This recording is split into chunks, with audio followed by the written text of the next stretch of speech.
Shabbat Shalom. Good to see everybody here. We just got in 2 days ago, and nice to be back here on the western side of the hemisphere. But always when we are, we think about going back home to Israel, our homeland. Before I start today, I have a very exciting message I want to share with you. Maybe give a little bit of an update on a couple of things that we're doing in the Holy Land and how things are going there. I want to give your greetings from the brethren in Israel, our congregation there, and really nice people and nice things that are happening. I really think that we're at a major crossroad in life, in the world, in Israel, so many places. It's like almost like if you look at a main train station and so many trains coming in and they all come to the same spot, that's the main spot. And I said, it's amazing how, we sit here and you got to go through your life every day. Things never happen. Sometimes people will write to me and they'll say about coming to Israel. And they'll say, well, do you think that I'm thinking of coming to the feast, but maybe there'll be war. And I'll say, well, there's been the threat of war since 1948. There's always the threat of war. It's never stopped. It never will stop till the kingdom comes. So, if we did not host the feast because of the threat of war, we wouldn't have the feast. But praise the Heavenly Father that for the last 11 years, He has blessed us to be hosting the feast over there and doing some other things. This last year has been an amazing year for Yahweh's work over there. I've been blessed at least on 6 different occasions to be invited to the Knesset and to speak to the Knesset on our programs and what we're doing. The government is very happy with our Goodwill Ambassador for Israel program, where we're taking people from the nations and we're bringing them there. And in a 2-month program, the most extensive program you'll ever find anywhere in the world. That at the end of the 2 months, people are more equipped to know about Israel than regular Israelis that have lived there their whole life. It's amazing. We have Jewish agencies that put it together for us, and we have everything from lectures on the Palestinian-Israeli conflict, and then we'll have a panel discussion. A person will come from Peace Now. You'll get a person from the Yahshua Council. Last year we had the blessing of having Benjamin Netanyahu's former chief of staff. You'll see him sometimes on even CNN, Naftali Bennett. Really good guy who heads the Yahshua Council. And then they'll discuss, and the students can ask them questions and different things. And it's extremely interesting. Then the next week we'll go into the field and see for ourselves. We'll go to Bethlehem in the morning. You go into the houses of the Palestinian Christians that are living there, even the Muslims in Bethlehem. You get to see for yourself the situation. Then in the afternoon you go to the other side where they're bombing into Gush Etzion, the very first settlement ever in Israel. An amazing story. Because 3 times they tried to raise that settlement in Gush Etzion, and all 3 times they were attacked by Arabs and killed. The last time that it happened, before Israel was a nation, they killed everybody. Only the children were left that they took out of there before the massacre happened. And then, after the 6-day war, when Israel took back the West Bank, they said that is going to be the very first settlement. And it was started by the children of the people that were all killed. And you get to meet these children and share their story, and actually get to see the bunker where they were left in. Just amazing to hear firsthand, of people that, like ourselves, some of us, that have given up everything because they believe in the promises of Yahweh, because they believe that there's a reason why Israel's a nation again after 2,500 years. So it really is an amazing program. We have the best speakers in Israel. We have the best lecturers, the best programs. We have a rabbi who comes and teaches us biblical Hebrew once a week. We learn all the roots from the Bible in really interesting course. But they're very, very interested in it because it's bearing a lot of fruit. Last year we happened to have a judge from Nicaragua that's there. Nicaragua does not have relations anymore with Israel because they're communist. And this person was able to come and be part of the program, and just like that, we also had this year, a daughter of a judge from the Philippines that are coming. And they see, like with King David's case, that one person can be like 10,000 others, because when you come back and you're able to go to your local media and you're able to really be an ambassador for Israel, and that's what we are. Although technically, we're ambassadors for the kingdom of Yahweh, you know, Yahweh's earthly kingdom is in Israel. You know, that's where Yahshua will reign for the 1,000 years in the millennium. So we've really been blessed. About maybe, I guess it was a month and a half ago. It was the day that the government came together, the new government that started there, that's now falling apart again. But I was invited to the Knesset that day and got to meet Prime Minister Netanyahu and some of the different people there from his office. And it's just been really, really good, some of the doors that the Father's been opening for us to be able to help the brethren around the world. You know, I was also named as an international director for bringing volunteers. So I have the opportunity now for helping people. You know, we have maybe about, I think we have 10 that are there and 4 more that are coming. But we're able to bring international volunteers that want to stay in Israel, and they can volunteer in hospitals, they can volunteer in nursing homes, all different opportunities that we have. And also because we work with archaeology over there, they have asked us to help to man the dig. They have a dig going on in Magdala. Really, really interesting dig, because most digs in Israel, when you're digging, you'll take a spot of dirt, and maybe the size of a 10 by 10 square, and you go down and you'll get to the 7th century. And then you'll say, okay, is this important? It's not so important. So you'll categorize it, and then you'll go lower. And you keep going till you hit bedrock, and then you know there's nothing below there. In Magdala, it's one of the only digs in Israel that is only from early 1st century BC to early 1st century AD. There was never any other town that was there. So everything they're finding is very easy to date, because that's the only time period that the dating is there. And they found also in Magdala the harbor, the ancient harbor that was there. I got to hear the lecture at the Kinneret College on that, that's telling them what the water levels were like. Of course, you know, back in the early 1990s, or maybe even late 1980s, they found what they call the Jesus boat, Yahshua boat, of the 1st century, a wooden boat from the time of Yahshua and the apostles, in the very place that he says to Peter, you know, leave everything and come follow me. And 2,000 years later, they find this boat from that time period. Now, can I tell you that it was Peter's boat? No. There's no inscription that says Peter was here. You know, but, you know, when you're looking at faith, it is very interesting that they find a boat, 12 different types of wood, like 12 apostles, from the very time period. No doubt that it's from that time period. And my neighbor in Guinnessar was the man who found it. You know, that found it over there. So we have the opportunity that if some people would like to come and participate in archaeological dig there, you know, even up to a year, if you'd like to do it, that we can help with that. That we're going to help support and bring the people. And that would be a really, really interesting one, because in that dig already they found the synagogue in Magdala, and in that synagogue they found the oldest and most decorative menorah that they've ever found in Israel from the synagogue. So, and it's not a very big synagogue. There must be another one that's there also. But really neat that we know for sure this is the only synagogue in all of Israel that you know Yahshua would have been in there. You know, there is a synagogue in Capernaum that's a 5th century synagogue built on a 4th century synagogue from a 2nd century synagogue, and we think it's from the 1st century synagogue. But you can't be 100% sure. But with holy places, they would always build one from the other. So you might want to think about it, just to share with you. We're also taping, we'll send this out. But also, if anybody is interested in coming with us for Sukkot, another great opportunity that you'll have over there in the land.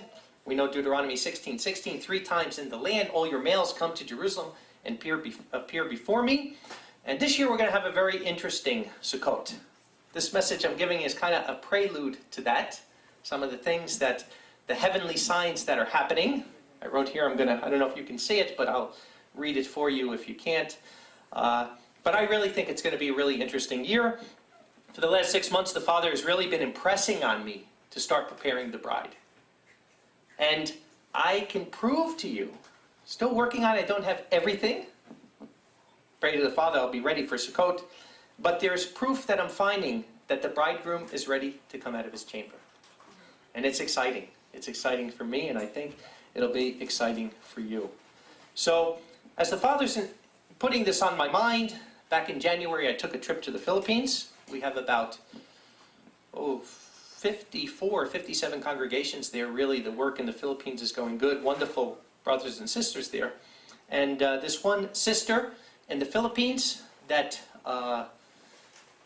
has a lot of businesses and different things. She's a really, really nice lady. She invited us to do a seminar at her place that she owns. And all of a sudden, out of the blue, she did this. She invited the ambassador for Israel, too, to the Philippines, and invited me, both of us as guests, over there. And we come in this room, and the next thing you know, all the ladies are all coming in with wedding dresses on. And the ambassador, he's saying, whoa, what's going on here? I said, I don't know. They didn't tell me. And they were doing a ceremony of dedication.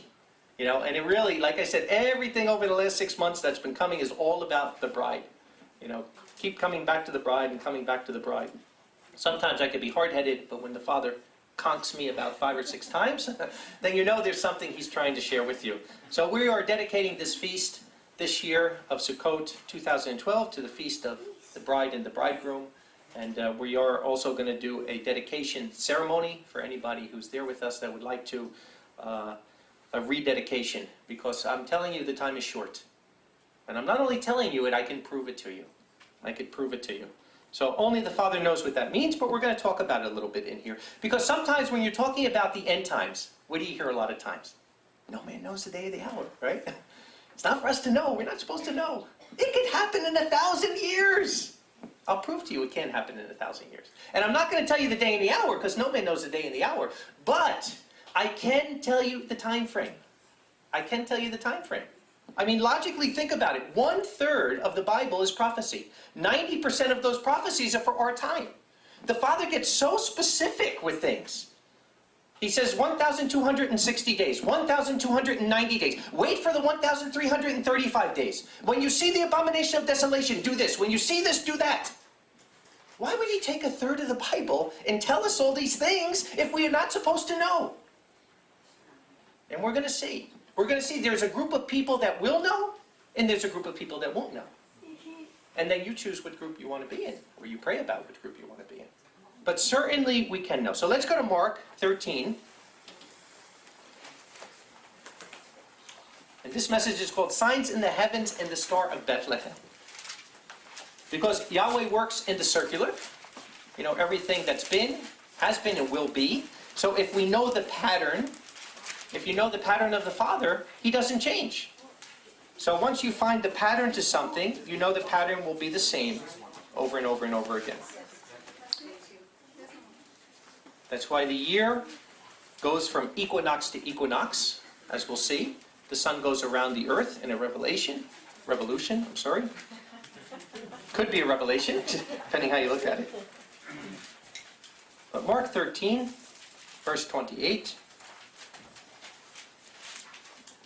He says, and from the fig tree learn the parable. When its branch becomes tender and it puts out leaves, you know that summer is near. So you also, when you see these things happening, know that it is near at the door. So he tells us, watch the parable of the fig tree. Now what's interesting about the fig tree, the only tree in the world, that the leaves and the fruit come out at the same time. Because usually, right, you plant a tree and what happens? Put in a seed. First you get this little stick that comes up, then you get some greenery and some leaves, then you get a little green piece of thing that is going to develop into something. But a fig tree doesn't happen that way. A fig tree, all of a sudden the leaf and the fruit all come quickly and very early. You know, it's called the pagay, the early fig that comes there. So he's telling us that this isn't going to be over hundreds and hundreds of years in the end time. And we know for sure, he said, this generation will not pass all these things happen. So we know that once you're in the last generation, it's not going to be hundreds of years. It's not like the Daniel prophecy that was over, 490 years. That once you know the generation, then you're going to know the time frame. And I'm going to show you right in the Bible exactly that generation. So if you drop down to verse 35, he says, then you watch, for you do not know when the master of the house is coming, at evening or midnight or cock-crowing or morning, so that he may not come suddenly and find you sleeping. And what I say to you, I say to all, watch. Watch. So I'm going to tell you a lot today about watching, because we're going to read it. That's what we're told to do. We're told to watch. But watch what? That's what we're going to see. So again, only the Father knows the day and the hour, right? But he tells us to watch for the closeness of the time. So again, we don't have to know the exact day and hour, and if you ever studied the ancient ceremony of the wedding in ancient Israel, It's a real interesting ceremony. Because what happens is, the bridegroom will come to the father of the bride, and he'll say, I'd like to marry your daughter. And then they make a contract together. They sign that contract. And then what happens? The bridegroom leaves, and he goes out and he prepares for his new wife. And that preparing takes about a year. Building a house, getting everything ready, getting set. And you don't know, it could be 10 months, it could be 12 months, it could be 13 months. He doesn't know the exact time frame, but you know around the time frame. And then what happens, there's somebody in the town who's watching for when the bridegroom is coming.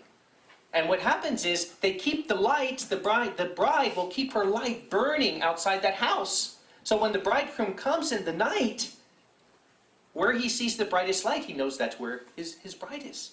And as he comes riding in, the person who's watching will say, the bridegroom cometh, the bridegroom cometh. And then they prepare for the wedding. So he's telling us the same thing. We know that our Master went to heaven. We know that he gave us a general time frame. We know that he says 1,000 years is a day, and a day is 1,000 years. We know in 6 days the world was created, the 7th day is the Sabbath. And we know that the Father gave 6,000 years to man, and the 7,000 year is the millennium of Yahshua. And we know we're very close to that 6,000 year. So again, we don't need to know the day and the hour. We know we're in the time frame. And anybody that tells you, oh, there could be 100 years, there could be 1,000 years, you know what you tell them? Get thee behind me, Satan. Because that's what he wants you to do. He wants you to doubt, and he wants you to sleep. Because if you do, you're never going to know. When I used to read these scriptures, I wonder, how on earth can he come in a time I don't expect him? I'm always expecting him. Because Satan can deceive us into thinking he's going to delay his coming. And to a degree, he has delayed. I mean, people have been expecting him the last 2,000 years, and he's not here yet. But now we could show proof that he's on his way. Because he's giving us signs to watch for the closeness of the time. Luke 21, in verse 34.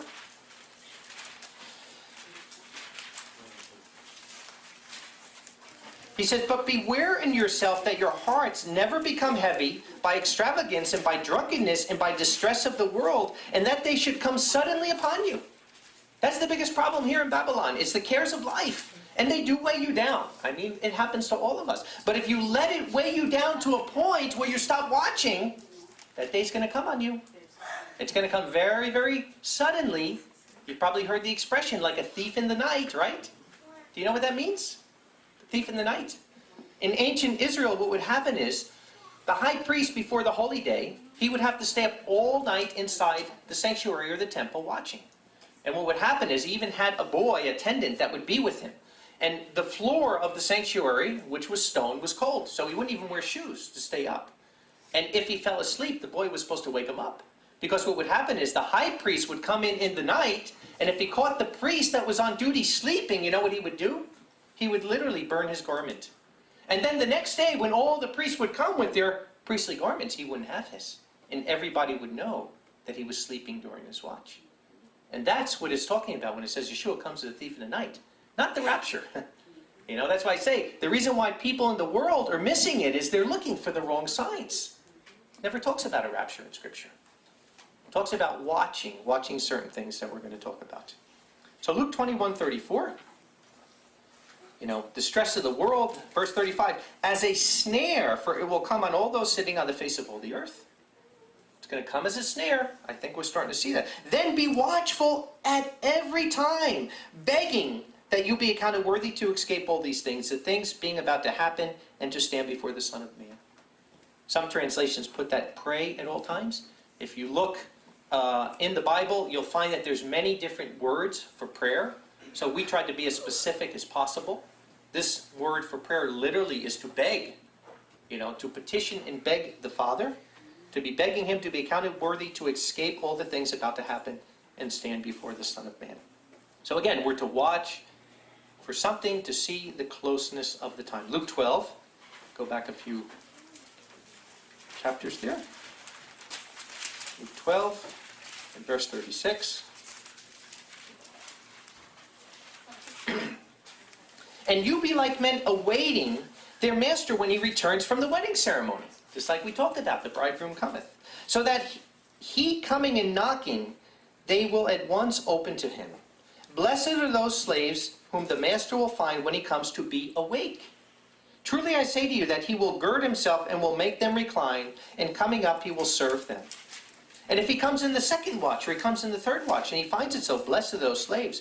But know this, that if the housemaster had known the hour the thief was coming, he would have watched and would not have allowed his house to be dug through. And you then be ready, for in the moment you don't expect it, the Son of Man comes.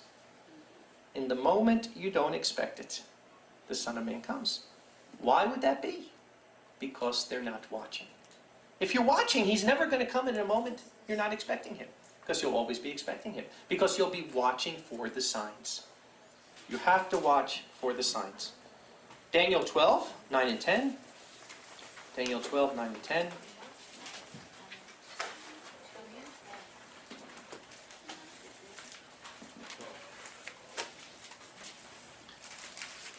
And he said, Go, Daniel, for the words are closed up and sealed until the end time. Many shall be purified and made white and refined, but the wicked shall do wickedly. And not one of the wicked will understand, but the wise shall discern and understand. So you're starting to get the picture. Only the wise will understand. Only the wise will understand. Why? Because the wise are watching. See, Yahshua said, An evil and adulterous generation look for a sign, and none will be given. Now, there's a difference between Yahweh's signs that he gives you and signs and wonders. And that's what people really want. They want to see a miracle. They want to see signs and wonders. And the people that are looking for signs and wonders, you know where they're going to get it? From the anti-Messiah. Because the anti-Messiah does a lot of signs and wonders. But for the people that are looking for the oath, that's the Hebrew word for sign, the people that are looking for the oath of Yahweh, they got to watch. They got to watch, because not everybody is going to see it. But it's something that if you're wise, you're going to be able to discern. So you have to be watching. The first sign he gave us, what do we say? Watch the fig tree. Who is the fig tree? Israel. Israel is the fig tree. Jeremiah 24, Joel 2, we know a shadow of a doubt, Israel is the fig tree. If you go to Isaiah 66, in verse 8, it says, Who has heard such a thing? Who has seen things like this? Shall the earth be brought forth in one day? Shall a nation be born in one step? For Zion travailed and also brought forth her sons. So the first thing to watch for, the thing to know that we're entering this generation, is Israel being a nation again. And it's interesting, if you read commentaries, Christian commentaries like Adam Clarke and some of these from the late 1800s, even the 1700s, they'll all tell you all the 100 and something scriptures that talks about Israel being a nation again. It's all spiritual. Well, that's talking about the church. Well, that's talking about this. It's like, no. When Yahweh says something, he means it. He has 120, 130 scriptures claiming that Israel will be a nation again in the end time, and he means it. And here we are, 1948, May 14th, one day. Can a nation be brought forth in one day? Yes, it can. Hebrew, a dead language. The only dead language ever to be revived again. And talked about in Zephaniah. I will give them in that day a pure language. Very, very interesting. In that one verse in Zephaniah, in Hebrew you have 22 letters, and you have 5 what's called en sophit. That if that letter comes at the end of a word, its character looks different. In that one scripture that says, I will give them a pure language in that day, every single 27 letters is in that scripture. Yahweh's prophecy. It's amazing. It's amazing what you find in this book if you're watching and if you're looking for it. So Yahweh said, that's what Yahshua told us, watch the fig tree. Leviticus 26 tells us, not going to go there, but verse 18, if you want to go there, you're welcome to, talks about once they come into the land, if you're not faithful, I will punish you 7 times. Mentions it 4 or 5 times in Leviticus 26. 7 times duration, 7 times duration. We know that a biblical year is 360 days. And we know that from Numbers 14:34, that Yahweh says your punishment will be a day for a year. A day for a year. Many times in the Bible it's used that way. Like we said, sometimes even a day is as 1,000 years. But we use that a day for a year principle. If you take 360 days, you times it by 7, you come up with 2,520 years. That's the duration of Israel's punishment. Israel goes into punishment, 573 BC. Exactly 2,520 years later, to the day, 1948, they're a nation. So in 1932, when people are writing and saying, well, this is spiritual, or this is talking about the church, they weren't watching and they weren't reading the scriptures. Yahweh clearly says, and I got many, many messages on this. Unfortunately, today is not the message to talk about Israel being a nation again and all the prophecies and the importance of it. But we have many messages online on that. But I want to show you, if we're talking about watching, that was the first thing we had to watch. Really, really interesting. 1945, at the end of World War II, the beginning of this global end time, whatever you want to call it, generation. You had the International Monetary Fund, you had the United Nations, you had the world. All these things started in 1945. And then poof, 1948, out of nowhere, Israel becomes a nation again. So what happens? What does it say also in the Bible when that happens? Let's go to Psalm 102. Because Psalm 102 is an amazing psalm that prophesied not only about the Holocaust, but about Israel being a nation again in the very time we're living in. Psalm 102, a prayer of the afflicted. When he is faint and pours out his complaint before Yahweh. Hear my prayer, Psalm 102. O Yahweh, and let my cry come to you. Do not hide your face from me in the day of my trouble. Bow down your ear to me in the day I call. Answer me quickly. For my days are finished in smoke, and my bones are burned like a hearth. Crematoriums. My days are finished in smoke, my bones are burned like a hearth. People literally being burned in the Holocaust. My heart is stricken and dried like grass, so that I forget to eat my bread. Because of the voice of my sighing, my bones cleave to my flesh. You can go there to the Holocaust Museum. You cannot tell if it's a male or a female. All you see is flesh and bone. I mean, human beings that are adults that weighed maybe 50, 60 pounds. Unbelievable. Because of the voice of my sighing, my bones cleave to my flesh. I am like a pelican of the wilderness. I am like an owl of the desert. You know, where do they go? They're becoming extinct. I watch and I am like a sparrow alone on the housetop. My enemies curse me all the day long. My very name has been used as a curse against me. Why did they do it? Why did they kill 6 million Jewish people, 1.5 million children? If you go to the Holocaust Museum, they have a children museum there.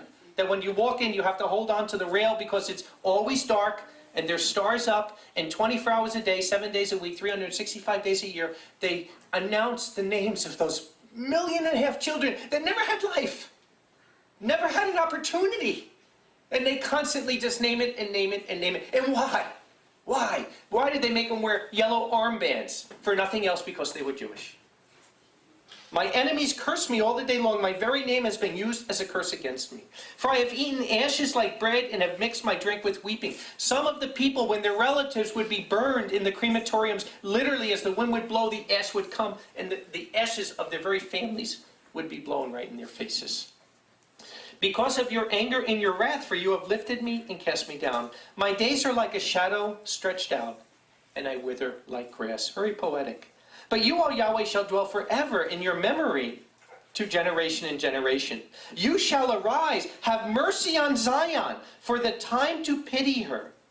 Yea, the appointed time has come. That word is moed, the same word used for holy day. So again, I've had the blessing of speaking with young soldiers that were atheists. And they said, I could never believe in an Elohim that would allow the Holocaust to happen. And I said, do you know how you dishonor your grandparents' memory by doing that? As horrible as it was, as horrible as it is for 6 million people to die, I believe that every single one of those persons would have done it if they knew that their grandchildren could have a homeland. If they knew that their death was not for nothing, but just the same way as our relatives fought in World War I and World War II to give us freedom. That literally out of the Holocaust a nation was born. And today they have a homeland. But there was an appointed time. There was a specific time. Exactly 2,520 years. At the appointed time it has come. For your servants take pleasure in its stone and pity its dust. Archaeology. Archaeology is only a science of maybe 140 years. You know, in ancient times, they never thought of digging dirt and working with stones. But here it is, exactly what they started to do as soon as they came back to the land. For your servants take pleasure in its stones and pity its dust. So nations shall fear the name of Yahweh, and all the kings, the earth, your glory. When Yahweh builds up Zion, he will appear in his glory. There you have it. When is he coming? That generation will not pass until all these things happen. Verse 18, this shall be written for the last generation, and the people be created shall praise Yahweh. Now again, there's not many Holocaust survivors left. But clearly he says the people who saw the Holocaust, who went through the Holocaust, will see the Messiah appear. It's there. It's got to happen. And then it's how many? I don't know. You had two that entered the promised land, Joshua and Caleb. You only had two. But clearly Yahweh says, when Zion is rebuilt, the Messiah appears, and this is written for the last generation. There's more than 1 million people now in Jerusalem. It's as big as it's ever been in its history. Zion is flourishing. The word, do you believe it or not? And like it says in Jeremiah, unless you believe, you will not be established. But sign number one, like I said, to many people in the world, they hate Israel. They can't stand Israel. Somebody was just telling me they were handing out a bookmarker we had. And they said, oh, what's that on the back? He said, it's Jerusalem. The guy threw it at him. I don't want it. But I can tell you one thing, that kind of attitude will not be in the kingdom of Yahweh. So sign number one. And this is now, we're 64 years down the line. So this isn't a sign that's just starting. This is a sign that's showing us we're coming to the end. We're coming to the end of one generation and the beginning of a new generation. But clearly we see, sign number one, the fig tree. This generation will not pass, and we know. Daniel 12 and verse 4. Daniel 12 and verse 4. But you, O Daniel, shut up the words and seal the book to the end time. Many will travel back and forth, and knowledge will be increased. People say, oh, that could be any time. Oh, really?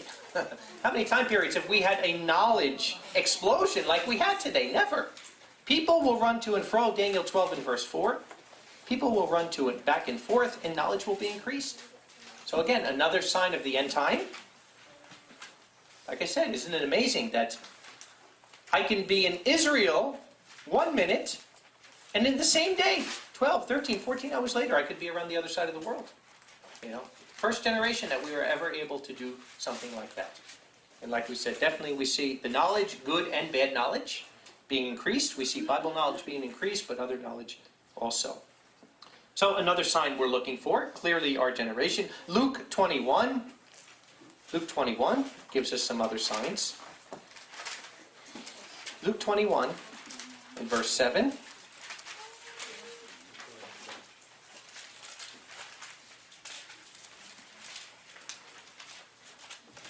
And they asked him, saying, Teacher, then when will these things be, and what will be the sign when these things are about to happen?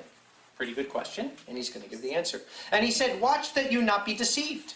For many will come on my name, saying, I am the Messiah. Also the time has come. Do not go after them. So, deception, Is there more deception? We were talking about that yesterday a little bit. Has the internet and all this more knowledge, you would think before it happened, 30 years ago, if somebody said in 30 years there's going to be internet and you'll be able to check everything out, and whenever someone gives a fact, you can immediately go online and check it. If you were to take a survey to say, will that make the congregation stronger and have less false doctrine and be better? They'll say, oh, of course. And it's the total opposite. It's brought in every chaos you can imagine. So he's saying, the first thing he's saying for is watch for deception. In verse 9, and when you hear of wars and revolutions, do not have fear, for they are necessary first to happen, but the end is not yet. We've been seeing it the last few years. You're seeing now in the Middle East. You're seeing in Tunisia. You're seeing in Egypt. You're seeing in Libya. You're seeing in Syria. And he's saying, it's going to happen, but the end is not yet. So don't panic yet that we're seeing these things. There's still other things that have to happen. And then he said to them, nation will be lifted up against nation and kingdom against kingdom.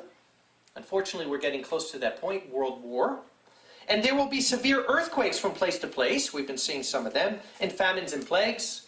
I was just reading an article yesterday that they're saying that what's happening in America now, that this drought in the southern part of our country, I think it's in 26 or 28 states, that it's the worst natural disaster in the history of our country. And you know how much food that we create that we give to other people. So I'm not saying that Americans are not going to have food tomorrow, but maybe the Africans and the Asians won't, because we're not going to have enough to give out there. So we're seeing these things, earthquakes and famines and plagues, and there will be fears and terrorist acts, and great signs will be seen from heaven. That's the one we're going to get into. And the winters will be severe. You know, global warming, right? Whether you want to say the hot summers or the cold winters, you're seeing it. It's something. Whether it's global warming or it's Yahweh's, prediction coming true, it's here. It's here. But all these things that we're reading about would happen, we're seeing these signs that are here. But I want to talk about one specific sign. I want to talk about the sign that he said, the signs in the heavens.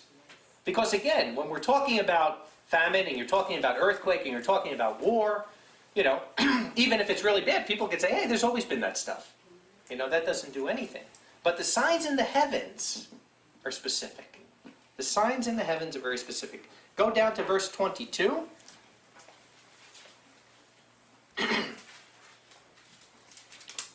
Verse 22 of Luke 21. He says, for these are the days of vengeance, when all things that have been written are to be fulfilled. Drop down to verse 25. And there will be signs in the sun, and the moon, and the stars. And on the earth will be anxiety of nations with bewilderment, roaring of sea and surf, tsunamis, we see that kind of stuff. Men fainting from fear in expectation of the things coming on the earth, for the powers of the heavens will be shaken. Verse 28, but when these things begin to happen, have courage and look up, and lift up your heads, because your salvation draws near. What did we say before? Watch. Watch. Where are you watching? Lift up your heads. Take a look. You're watching the signs in the heavens. You're watching the signs in the heavens, because the signs in the heavens can't be manipulated by man. They simply can't. And even earthquakes. They have things like HARP, they have these other things, and you don't know. There could be a great earthquake, and was it man-made, or was it something that came from Yahweh? But the one thing man cannot do is man can't manipulate the heavens. So if Yahweh is doing something in the sun and the moon and the stars, it's impossible for man to manipulate. So I have some amazing things that will be happening this Sukkot that I cannot share with you today, unfortunately. But what I want to do is I want to share with you today about the Star of Bethlehem. Something that already happened, that we know for sure exactly what it is. There's no ambiguity anymore, since the age of computers, that we know exactly what it is. And a matter of fact, I'm going to read a little bit from this book here. If you have ever seen it, it's called The Star That Astonished the World by Ernest Martin. And Ernest Martin wrote this book not as a religious book, but as just a factual book on the movement and the rotation. Because when you look at the sun and the moon and the constellations, they have a rotation. They have a rotation that goes around. So the same way that we don't have to guess how many hours are in every day, we know within 24 hours the sun will revolve around the earth. That it'll be a day. The sun rises and the sun sets. And you don't have to guess that. So the same way now with computer programs, you can go to any time in history and you can see exactly what the heavens look like. So without a shadow of a doubt, they know exactly what the Star of Bethlehem was. There's no ambiguity. And a matter of fact, 500 planetariums around the world have changed the date of December 25th to the conclusions that Martin came to his book. Because there was no signs in the heavens on December 25th in the year Yahshua was born. But when he was born, there was amazing signs in the heavens. So these are the players here. Jupiter, the king's planet. Venus, which is called the morning star. We know from Revelation 22:16 who's the morning star, Yahshua. You have Regulus. Regulus is the brightest star, the king's star, so to speak. And then the constellation of the Lion of Judah, and the constellation of Betula. Some people call it Virgo, but Betula is the Hebrew name, called the Virgin. Before I get into that, I want to clearly show you, though, from Scripture, that all of this is in the Scriptures. Sometimes because paganism has taken the constellations and taken things and manipulated it, sometimes people are really afraid of it. But I want to clearly show you that all this stuff is in Scripture, and this is exactly what Yahshua was telling us when he told us to look for these things. Joel 2 and verse 31. Joel 2 and verse 31. Another sign in the end of the heavens, it says, the sun will be turned to darkness and the moon to blood before the coming and great and awesome day of Yahweh. The sun will be darkened and the moon to blood. What is he talking about? Eclipse. Eclipse. What happens during a lunar eclipse? The moon is darkened. What happens during a solar eclipse? So clearly he's talking about eclipses that's happening here, signs in the heavens. And again, if you look anciently, whether you're talking about ancient Judaism with the rabbis, or you're talking about in the ancient world going back to Egypt and every society, people knew the signs in the heavens. A matter of fact, why does almost every society have a 7-day week? Why has that been universal? Because of the signs of the heavens. Because of the sun and the moon and the 5 main planets. With Jupiter, Venus, Mercury, Saturn. And that's the days of the week. Sunday is from the sun. Monday is from the moon. Every day that we have today, it's not the day in the Bible. In the Bible, it's 1, 2, 3, 4, 5, 6, and Shabbat. But that's why you have a 7-day week, because you have 5 main planets, and then you have the sun and the moon. And by the rotation of these things, Yahweh tells us the story in the heavens. So Joel 2 clearly is talking about eclipses. I have another message called The Sun Will Be Turned to Blood, if you want to listen to it online. But in 2014 and 2015, there's a very, very rare tritod of 4 eclipses that are happening at Pesach Sukkot in 2014 and Pesach Sukkot 2015. This alliance that happens that way has only happened, I think, 3 times in the last 500 years. It happened in 1492, right before the Jews were expelled from Spain. It happened in 1948-49, when Israel became a nation. And it happened in 1967-68, when Israel took over the Temple Mount in Jerusalem. It's going to happen again in 2014 and 15, and then it won't happen for at least a century. So again, you watch. Not predicting, I'm just watching. I'm watching because he said to watch. He said the sun will be turned to blood, and the moon will be darkened before the great and terrible day of Yahweh. And that's exactly what an eclipse does. So that's what we're watching for. But I don't want to talk about eclipses today. I want to talk about something more amazing. Let's go to Genesis 1 in verse 14. Genesis 1 and verse 14. And Elohim said, let light sources be in the expanse of the heavens to divide between the day and the night. And let them be for signs and for seasons and for days and for years. Anybody see anything about barley in there? I don't. Although you do need barley for your count to Shavuot, there's nothing about barley to make your year. And if you just follow this scripture, like it says, that the sun and the moon and the constellations are for seasons and days and years. And years. So if you simply let the sun travel around the earth and go through what's called the Tekufa, the equinox, you will always have ripe barley. It's a moot point. So there's nothing ever in the Bible that tells us we are to create our calendar based on barley. Because Israel's only been a nation since 1443 BC. What did they do before that? When they weren't in the land and they weren't cultivating barley there.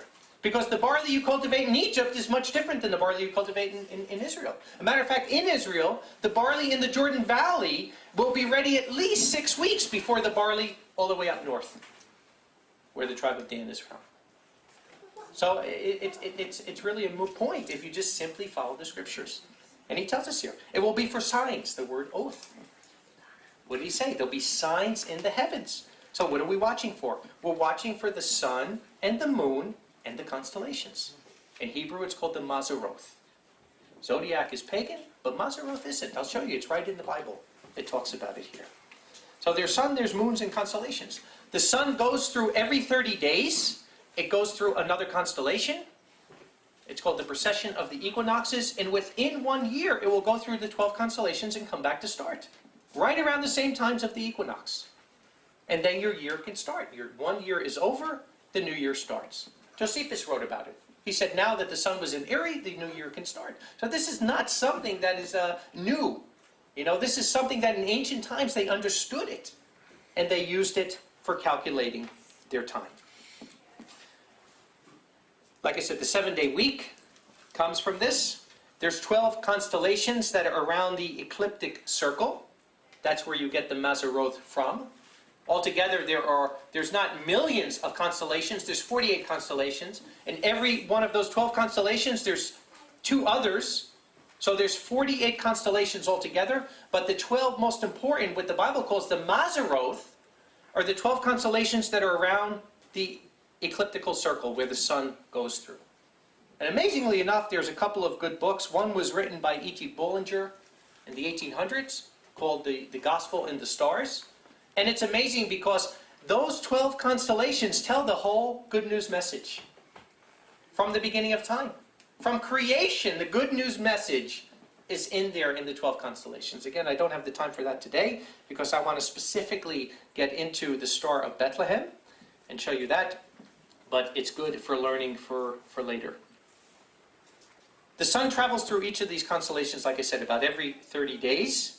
And they tell the good news message. It's interesting enough, each one of those constellations, there's 12 tribes of Israel, there's 12 constellations. Each constellation is from ancient times. Every tribe had a constellation to it. And when you look at the tribes, they all have a banner. That's where the banners come from. And a matter of fact, if you look how Moses set up the tabernacle, and he set the tribes around the tabernacle, it's from the Mazeroth. That's the way the tribes were set up, from the Mazeroth. And that the 4 major parts of the Mazeroth, you look at the lion, you're looking at the ox. Those are from the tribes of Israel. From you have the 3 in the south, you have the 3 in the east, the 3 in the north, and the 3 in the west. It all comes from there. So we're seeing that this goes back way before the time of Moses. Let's go to Genesis 37.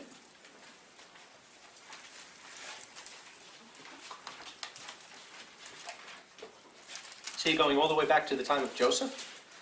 Genesis 37, verse 9.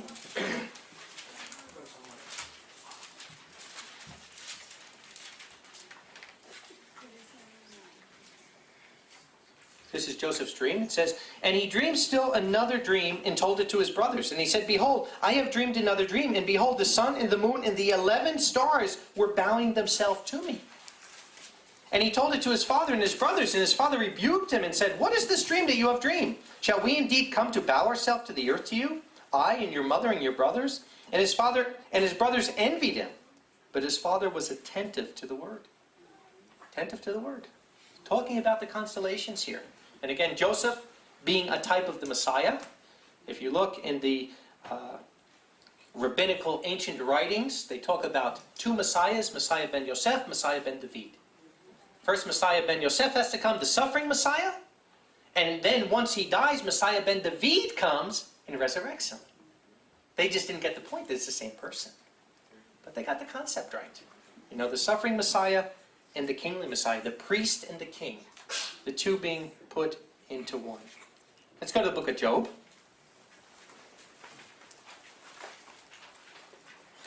If you look at the word for star and the word for planet in Hebrew, it's the same word. Kokab. They use the same word. So as we get into the Star of Bethlehem, we will see that actually it was a planet more than a star. But the book of Job, 9 and verse 6. Job 9 and verse 6. Who shakes the earth out of its place, and its pillars tremble? The one speaking to the sun, and it does not rise. And he sets a seal around the stars, stretching out the heavens by himself, and walking on the waves of the sea. Who made the bear, Orion, and Pleiades in the chamber of the south? This is all talking about the constellations. These are constellations that are part of the Mazeroth. The Mazeroth. That talks about that literal word that's used here in Job. Job 38 in verse 31. Job 38 in verse 31. He says, Can you bind the bands of the Pleiades? Or loosen the cords of Orion? Can you bring out the constellations in their seasons? The Mazeroth, that's the word that's used there. Or can we guide the bear with its sons? Do you know the limits of the heavens? Can you establish their rulership on the earth? So Job, which is thought to be the oldest book of the Bible, definitely it goes back to the time of Abraham. We know it. It doesn't talk about the nation of Israel. Doesn't talk about any kings at that time. When they're dealing with money, they're dealing with trading in silver, the same way they did in Abraham's time. So there's many things that show us that the book of Job is the oldest book of the Bible, and here it is.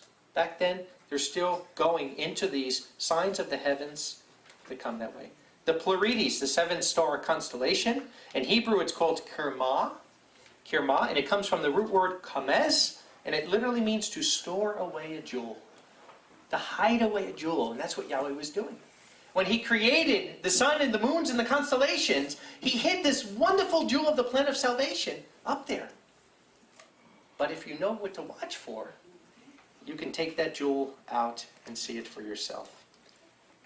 Let's go to Psalm 19. Psalm 19.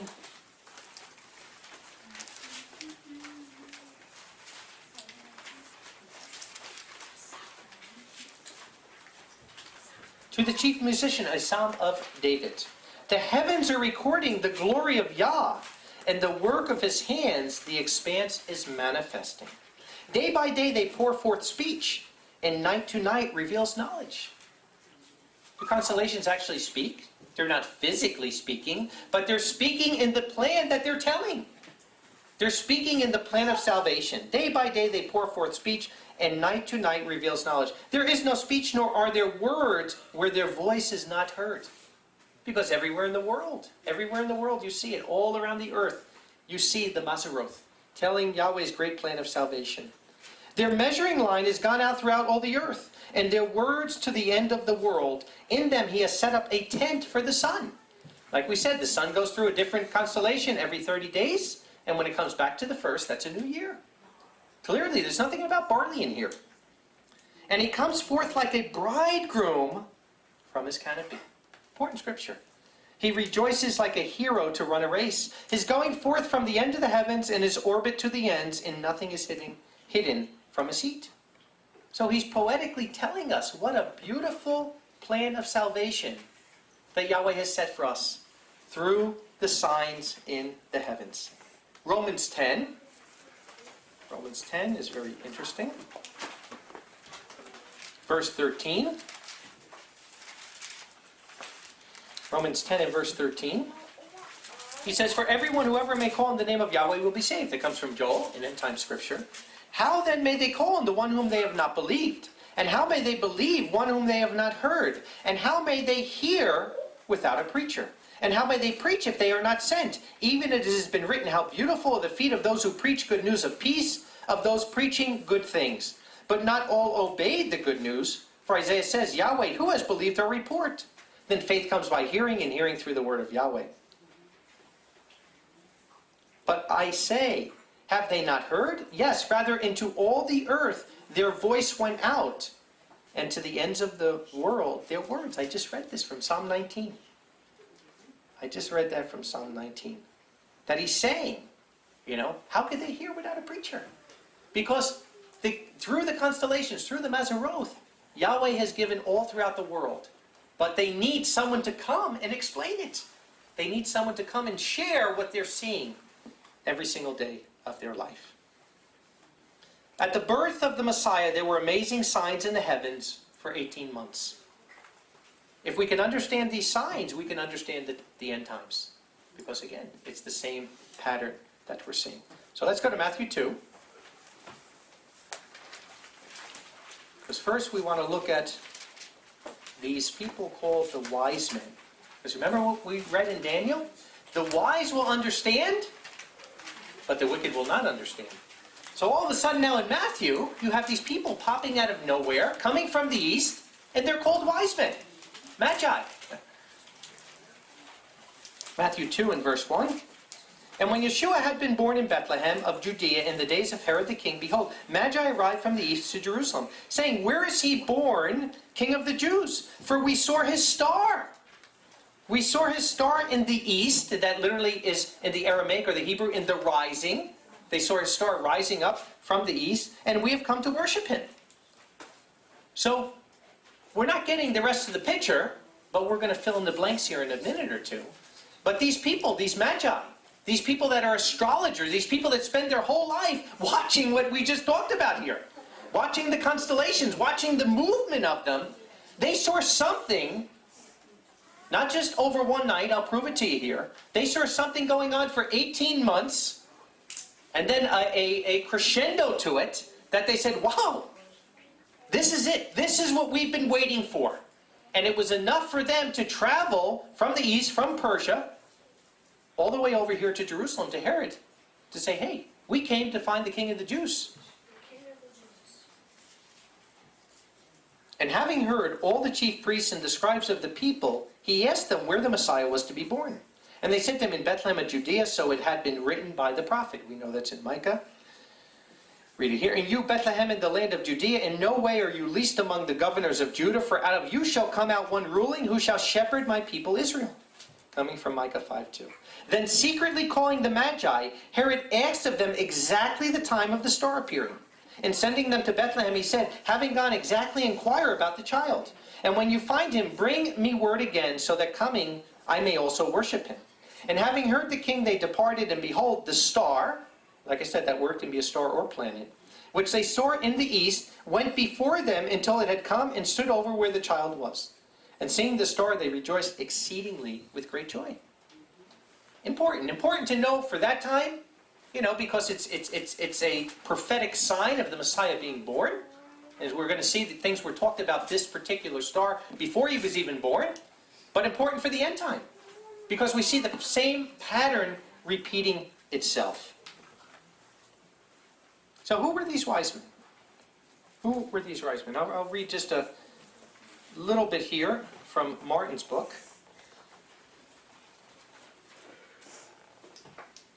That he says, there is a considerable amount of early information about the Magi of the East. We are told by Herodotus, he's a historian, that they were originally one of the 6 tribes of the Medes, that came from Persia, a priestly caste similar to the Levites among the Israelites.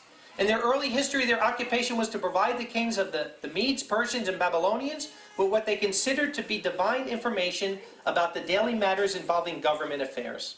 Because of the high religious and political esteem accorded them by the people of the East, they were able in the 6th century BC even to overturn some royal powers. So, and again, what you see on your little Christmas cards with 3 guys coming, that's not the way it was. Because these guys were powerful, related to like kings, and the fact that there were 3 gifts given, people think there's 3 wise men.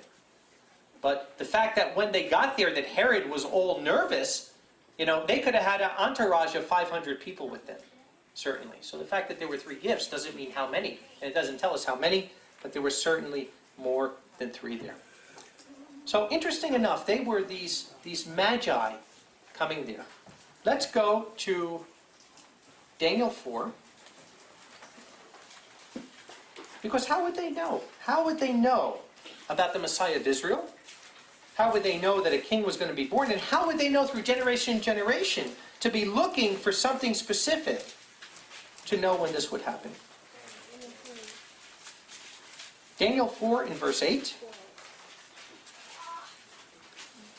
He says, but at last Daniel came in before me, whose name was Belteshazzar. Belteshazzar was Daniel's name given to him by Nebuchadnezzar. He says, according to the name of my God, and in whom is the spirit of the holy Elohim. And I told the dream before him, O Belteshazzar, master of the magicians, master of the Magi, Daniel. Because I know that the spirit of the holy Elohim is in you, and no secret baffles you. Tell me the visions of the dream that I have seen and its meaning. Go to Daniel 5, one page over, verse 11.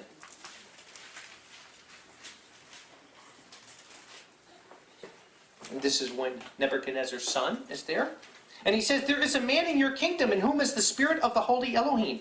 And in the days of your father, talking about Nebuchadnezzar, light and understanding and wisdom was found in him, like the wisdom of the Elohim. Your father, King Nebuchadnezzar, your father the king, appointed him chief of the Magi, and the conjurers, and the Chaldeans, and the stargazing ones. So again, Daniel, these Magi, they didn't just come from nowhere. They're not just these pagans that are up here doing, whatever. They're getting this firsthand from Daniel. When Daniel was there, he's the chief of them. As we're going to see when we look in some of these other scriptures, we're going to see that Daniel knew exactly what to look for, because it was told to Daniel what would be the sign of the Messiah. And through generation, after he died, he told them, and the Magi looked, and the Magi looked, and the Magi looked, until it was found. If we go to Daniel 9, we see how they even knew the time frame. In the days of Yahshua, not just Magi, but many people were in anticipation of the return of Messiah, just like today. Why is it today? Because the same things. We see that the fig tree, Israel's a nation again. We see we're almost at the end of the 6,000 years. Do we know the day and the hour? No. The same as they didn't know the day and the hour, but they knew the general time frame that the Messiah was coming. How did they know? By this prophecy in Daniel 9. Daniel 9 and verse 24. 70 weeks, Shavuim is the word. 70 Shavuim, 70 sevens, are decreed to your people and as to your holy city, to finish the transgression, to make an end of sins, to make atonement for iniquity, and to bring in everlasting righteousness, and to seal up the vision and prophecy, and to anoint the most holy. Know then and understand that from the issuing of the word to restore and rebuild Jerusalem to Messiah the Prince shall be 7 weeks and 62 weeks.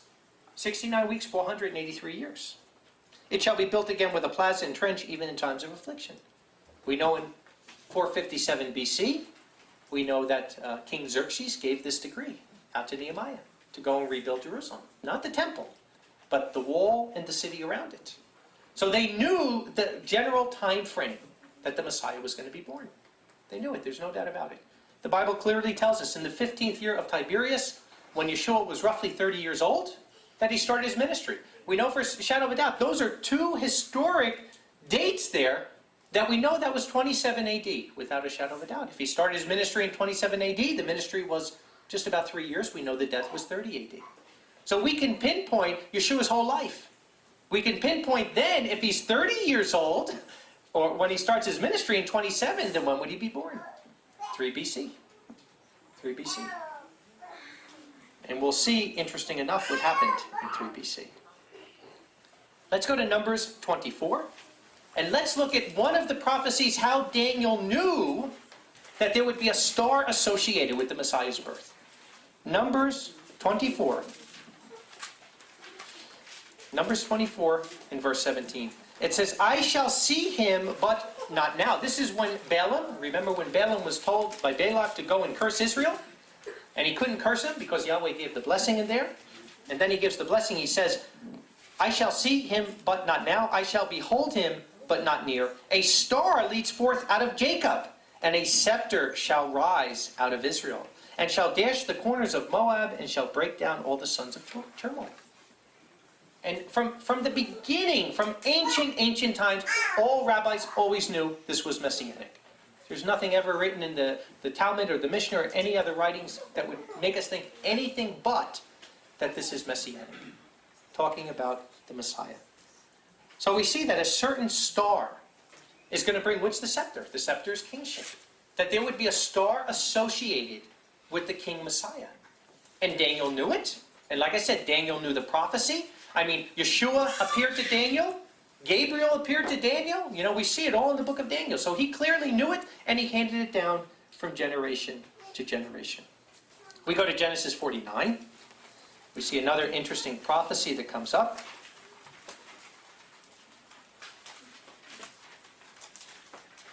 Genesis 49.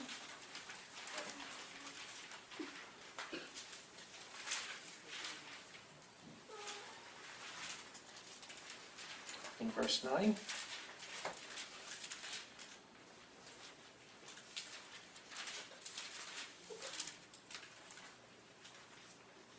He says, Judah is a lion's whelp. You know, we all know the Lion of Judah, right? You know, Jerusalem, that's actually the symbol. My friend from the Philippines, Grace Kupana, made the largest flag in the world. This flag is like the size of 2 or 3 soccer fields. They needed hundreds of people to take this thing out. And I was honored that I was asked to go there and be a keynote speaker when they brought it. But she made it of the Lion of Judah for Jerusalem, for Yeshua. Because we know in Revelation it talks about it. But there's not a lot that talks about it. It's talked about here in Genesis, and it's talked about in Revelation. That Yeshua is the Lion of Judah. But yet, we know that Judah is associated with a lion. With the constellation of the lion. And we know from the Mazeroth that that is the constellation of the lion is the symbol of Judah. That's their constellation. Judah, he says, Judah is a lion's whelp. My son, you have risen up from the prey. He stoops, he crouches like a lion, and like a lioness, who can arouse him? The scepter, so here's the king, right, shall not depart from Judah, nor the lawmaker from between his feet, until he comes to whom it belongs, Shiloh. And the obedience of the people to him. Clearly messianic. Now, very interesting. What does he mean that the lawmaker, the scepter will not depart from Judah, nor the lawmaker from between his feet, until he comes to whom it belongs? If you look at the constellation of the lion, in the feet of the lion is the brightest star that's in the heavens. And what's the name of it? Regulus. Do you know the word for between his feet in Hebrew? Regal. Regal. Regulus, it's the same word. So literally he's saying here that a lawmaker, nor will the lawmaker regal Regulus from between his feet. So we see there's a prophecy of the star, and then we see the prophecy of the lion with Regulus between his feet. When we look at the constellation of the lion, that's exactly what you're seeing there. So we clearly see now it's starting to come together. You have Venus, the morning star, representing Messiah. We have Jupiter, the king's planet. And you have Regulus, the brightest star that's in the sky. And those three luminary bodies together is what made up the Star of Bethlehem. Jupiter being the main one. But when they came in constellation, and they would almost come together where you couldn't tell the difference, it would look like one big bright star in the sky. Now, the other thing before I read to you from the dates that these conjunctions came together, I just want to show to you that many people miss. When the Magi came, it was not the same time that Yeshua was born. You can clearly prove that from the Bible. When Yeshua was born, the shepherds were in the field. Yeshua was born in a cave. They came and he's lying in a manger. It's not like the little Christmas picture with the baby like that. A manger is a little trowel that's cut out of stone. And it looks very much like a Jewish grave. And that's why it said they took the babe, they wrapped him in swaddling clothes, and laid him in a manger. Exactly what they do when a Jewish person dies. So what is Luke telling us? He was born to die. Every single word has meaning. He was born to die. So when the Magi come, though, number one, he's not an infant anymore. The word is totally different. He's called a toddler. He's 6 or 7 months old. So it's 6 or 7 months after Yeshua was born that they're coming, and he's in the house. Here he's born in a cave in a manger, but when they come, he's in the house. So let's read it. Let's go to Matthew 2.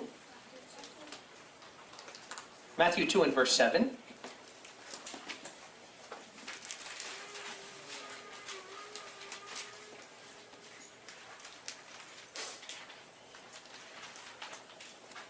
It says, then secretly calling the Magi, Herod asked them exactly the time of the start of the appearing.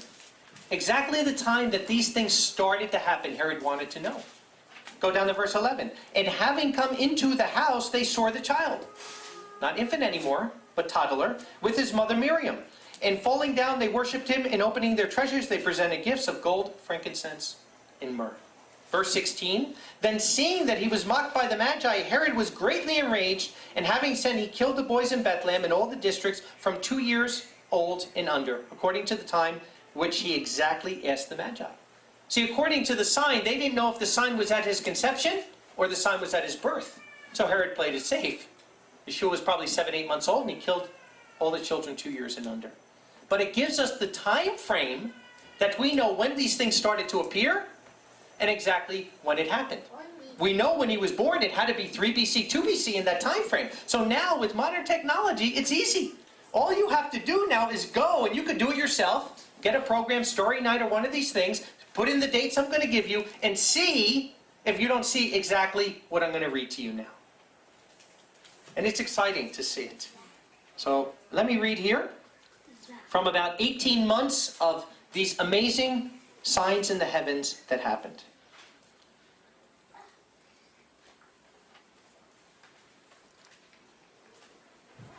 Starting with August 12th, 3 BC, this is about a month before Yeshua was born, Jupiter and Venus appeared together in a pre-dawn conjunction, which was even closer, just 0.7 degrees from each other is viewed from the earth.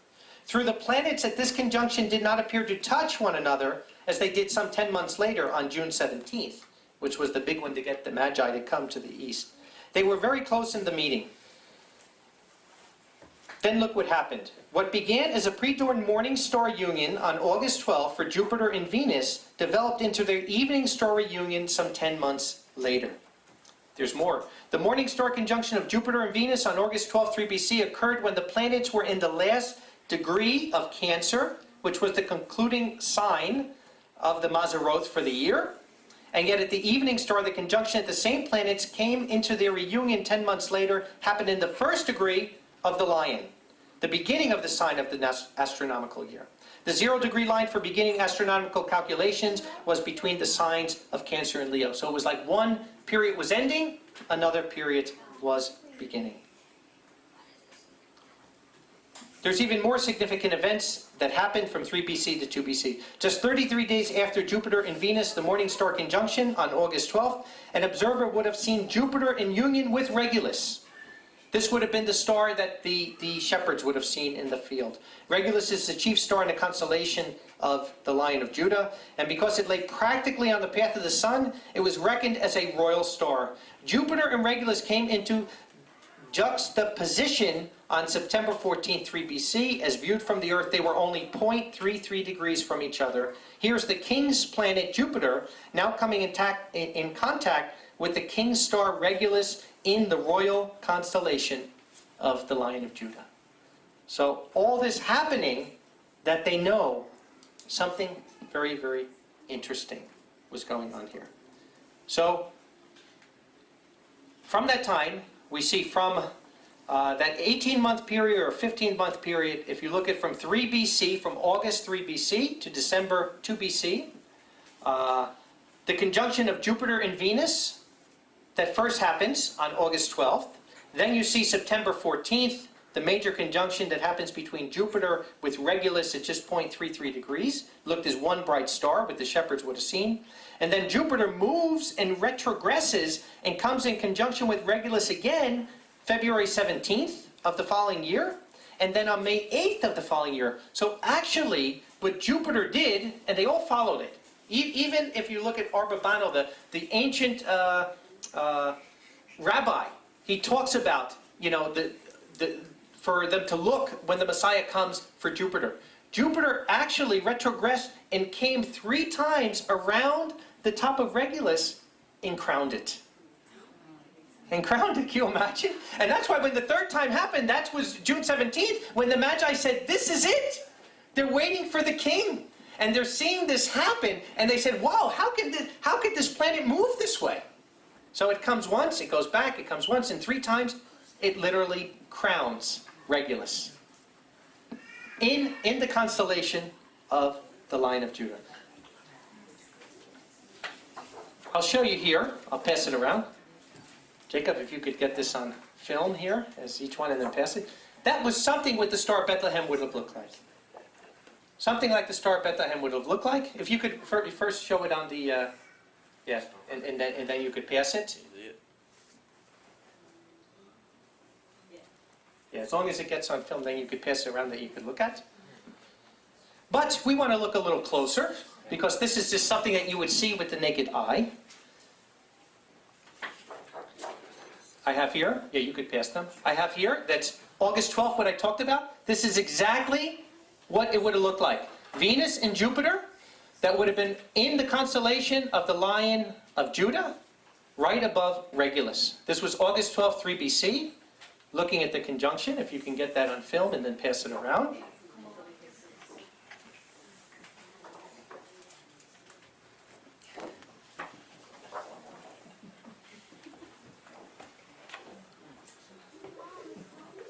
This is a little closer look of the same one. You can get that in there and then pass it. This is the one from right after Yeshua's birth with Jupiter and Regulus.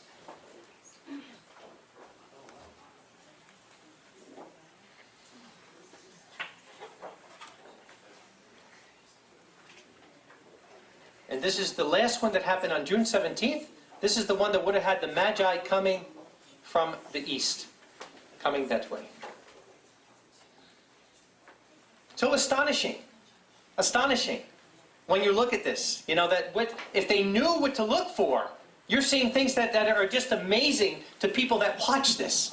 They're seeing things they never saw in their life that was showing them that the King, the Messiah, is born.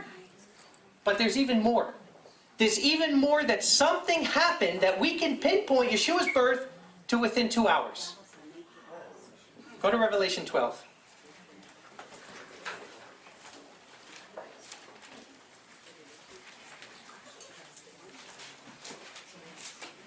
Revelation 12. And a great sign was seen in the heavens. Is that what we're looking for? Signs in the heavens, right? A woman having been clothed with the sun, and the moon was under her feet, and on her head was a crown of 12 stars. Betula, the Virgin, which is right next to the constellation of the Lion.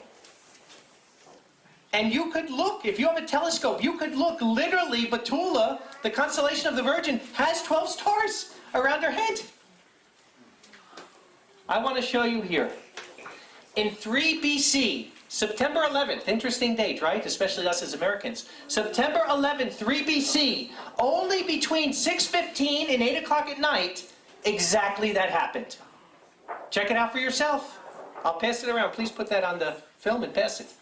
3 BC, between 6:15 and 8:15 at night, on the Feast of Trumpets. That was the Feast of Trumpets that year. Rosh Hashanah. When do you blow a trumpet? You blow a trumpet to announce war, and you blow a trumpet to announce a king.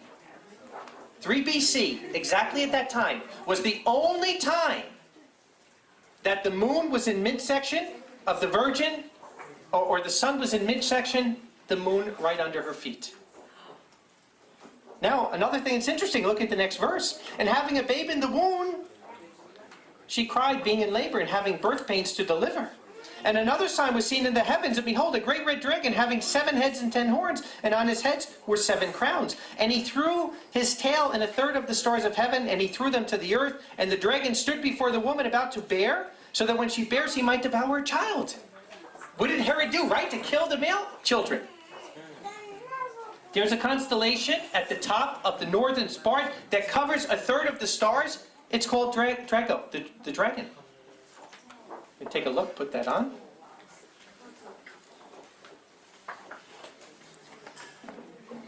Here's a more animated look at it. But when that happened, when Yeshua was born, and the Virgin was birthed that way, that's exactly what was happening. That Drago was having a, the whatever they call it, when the stars were shooting out of it. And here is the Virgin. Orion is right there, who is symbolic of Michael. You know, if you look from ancient writings, they always say the constellation of Orion is symbolic of Michael the archangel. And there's the dragon trying to devour the male child that the woman's just about ready to have. Amazing. Can you imagine that from the beginning of time, Yahweh has all this in the heavens and it can't be manipulated. And like I said, we're living in a time that any of you can go out and check this out for yourself. Just get a program, you know, get a constellation program, put in a date, and you'll see exactly what the sky looked like. And I've done your homework for you. I made the copies so that you can see it.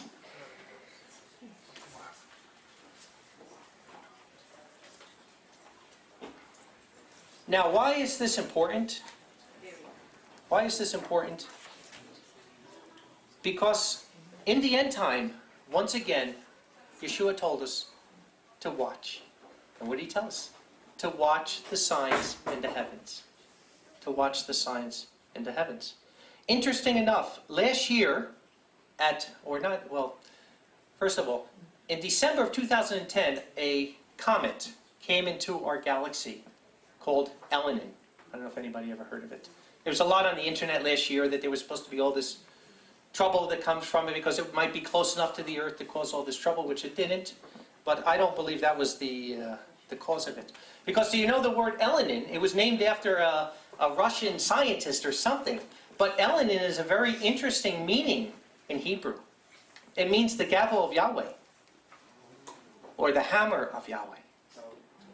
And this last year, right at Rosh Hashanah, it comes into our galaxy, goes through the constellation of the Virgin, and the morning star is following her. The morning star is following this comet. And for the last year, and it isn't ended yet, August 4th, some things are going to happen with this Elenin going into August 17th, but it's going to disappear out of our galaxy August 17th. Now what's interesting about it is most comets go in rotation, like Halley's Comet. It comes every so many years. This comet is a one-time thing. That's it. First time it's ever here, and it will never be here again. And this comet, I believe, was setting up because there are signs in the heavens that are coming this Sukkot. They're starting on Rosh Hashanah, going through Sukkot, that are very similar to what we went over today, the Star of Bethlehem. And I believe there's one particular sign that I still have some investigation to do, so I can't announce it to you today, but I will fairly shortly. One particular sign that has not happened in more than 2,000 years that will clearly show the bridegroom is ready to come out of his chamber. So again, you can't make this up. Either it's there or it's not. Either they're moving this way or they're not. But Yahweh clearly gave us. He gave us the Mazeroth. He gave us the signs in the heavens. He gave us these things to prepare. To prepare. To prepare for His coming. To prepare for His kingdom. To get ready for it. And like I said, to the skeptic, they're going to be, they say in the book of Peter, they'll be saying, yeah, they've been saying this since the fathers fell asleep. You know, where's the promise of His coming? And that's why they'll be eating and drinking and merry until the end. But to the wise, to the ones that are looking for the signs in the heavens, you will not be taken by surprise. You will not be taken without knowing what's going on. There are amazing signs in the heavens, like I said, that are coming at this point, that are going to show some very interesting things. Last scripture, Luke 21:28. But when you see these things begin to happen, have courage and lift your heads, because your salvation draws near. Praise Yahweh. Today I come to tell you our salvation is drawing near. So we are going to take a little break. We have some food. Please be with us. And then we'll come and we'll do some questions and answers for a while. As long as you want to stay, I'll stay. And whatever questions you have, I'll try the best I can to answer. So Yahweh bless. And we'll see everybody maybe in 20, 30 minutes, back here.